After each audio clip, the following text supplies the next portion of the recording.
So I'm sitting in Berlin airport here, just arrived back from Oslo. I've been on a 6-day trip with the president-designate of the Methodist Church in Britain, Jill Newton, and her husband was along as well, one of the other district chairs in Britain, and Ben Lawrence, one of the guys from the comms team, who's the filmmaker and digital content guy for the Methodist Church in Britain. And as the partnership coordinator for Europe, I get to tag along and organise these trips and make sure everything runs smoothly. And so we spent 3 days in Denmark and 3 days in Norway, and I'm just waiting on a train to take me back home to Chemnitz. And I just wanted to share some of the things that I've learned from this trip and things that I want to take with me. 7 things that I take with me from this trip. The first thing is, you can actually make property work for you to enable mission and service. Again and again, in all the places we went to, we saw the importance of church buildings.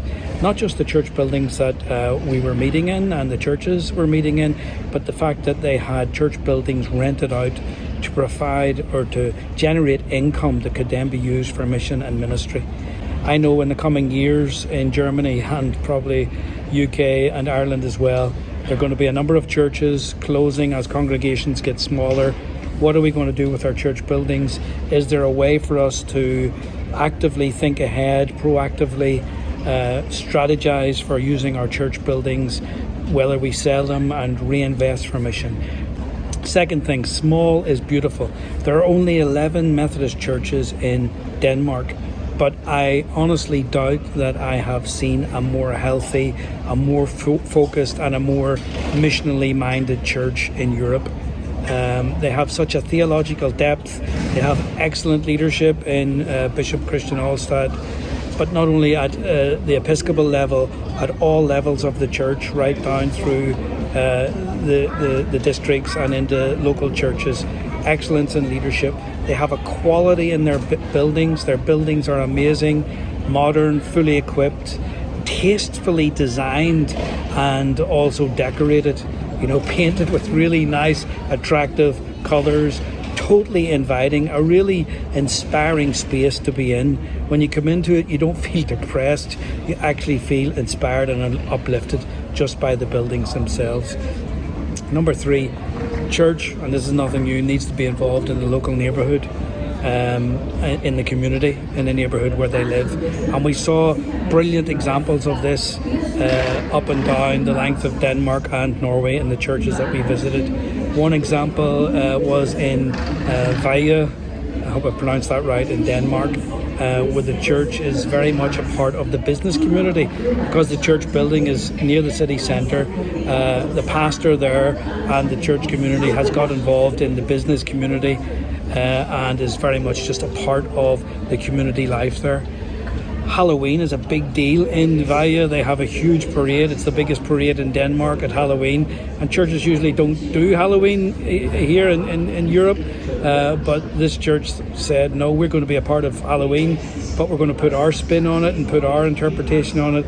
And so they work with a local undertaker who brings a coffin and urns into the church, and the church doors are open and you can look in as you're walking past in the parade, hundreds of people walking down through the town. They see the coffin and the urns, and people come in and talk about grief and bereavement and loss and resurrection and life, and basically just taking the taboo away from death. The perfect example of a church being a part of its community, and instead of just saying, oh no, we don't do Halloween, stay away from it, that's not for us, they actually get involved in it and interpret it through their lens, their lens of faith.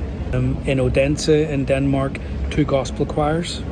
Lots of people just come because they love singing and they love gospel music, and those 2 choirs are doing an amazing ministry in Odense. Strandby, also in Denmark, they built a scout centre there on the outskirts of town. They had scouts in the church. They said, no, let's move it out into the community. There was a plot of ground available at the edge of town. They bought this land, they built scout huts, and it's become a real resource for the whole community, the whole town. And so this is another amazing example of the churches just being involved in their communities. If you look at church attendance in some of these churches, there might only be 30 people attending worship on a Sunday morning, but there are 200 to 300 people being served every week and ministered to every week through the ministries of these churches. I like that. Number 4, people need to let go and make room for God to do a new thing. And we saw this in one church in Denmark. We just arrived at a church meeting where all the leaders of the meeting were there, about 30 people, church gathering to decide about the future of the church. But we didn't know this. I was just sitting listening to what was being said, not understanding a word. I saw so much laughter. I saw people making jokes. And I actually thought, well, you know, I've only been here for the last 10 minutes of the meeting, but I've never been in a church leadership meeting, a board meeting, where there's been so much fun and laughter. It was only afterwards that I discovered that they had just, in the few minutes before that, decided to close their church and to join with another church. And that was a very difficult decision. There had been many tears and a lot of people sharing stories of what the church meant to them. So it was a very difficult meeting, but they were able to make that difficult decision. And afterwards, when I had seen with different eyes and I could see people hugging each other, comforting each other, but this was a congregation that had proactively decided to let go and make room for God to do a new thing with them. They're going to start a new, fresh venture there. And the older members, and most of them were like 60, 70 years old, needed to find their yes to let a new thing start. And we saw that this also in Oslo, in the Methodist Churches in Oslo, where 3 congregations, were making this very active decision to amalgamate, to join forces, and to do it now while they still have energy and desire and motive, and not just leave it till the last one out turns the lights out. Number 5, the future of the church is part-time pastors, part-time workers, and lay-led new and fresh expressions of church. Most of the churches in Norway do not have a full-time pastor. And I think there's a lot we can learn from that. I think the future is going to be more and more of this kind of tent maker ministry, where people have a part-time job and then they have another job outside of the church that helps finance them, and they bring the experience of working out in the world, so to speak, into how they lead our churches. Number 6, probably nothing new here. Everyone is looking for pioneers. Everyone is looking for pioneer ministers. Everyone is looking for suitable people that can think differently and do ministry and mission in a new way. It's the same in Germany, it's the same in Great Britain, it's the same in Ireland, and it's the same in Denmark and Norway. The money is there. We were told and shown money is there. They're just looking for the right people to come up with the right ideas to live out the gospel and our mission as a church in the 21st century. So why do we not have pioneers? Why do we not raise and produce pioneer ministers? Why do we not raise new young leaders that can adapt to the new challenges? Or why does the leadership of our churches today not enable such pioneers? Those are questions that I think we as churches need to think about. And lastly, the church is amazing. The church frustrates the life out of me at times, and I know down through history the church has the answer for a lot of nonsense, but I've discovered again this week just how amazing the church is and what kind of amazing work the church does in society every week, everywhere up and down in local congregations, serving faithfully, doing their small thing to make the world a little bit better, and also at national level influencing policies and influencing society. We learned of 2 special examples from history in Norway, in the Methodist Church in Norway. In Trondheim Methodist Church, it was a secret synagogue during the Third Reich and the Nazi occupation in Norway. The Methodists housed Jews and enabled them to have their own worship services there.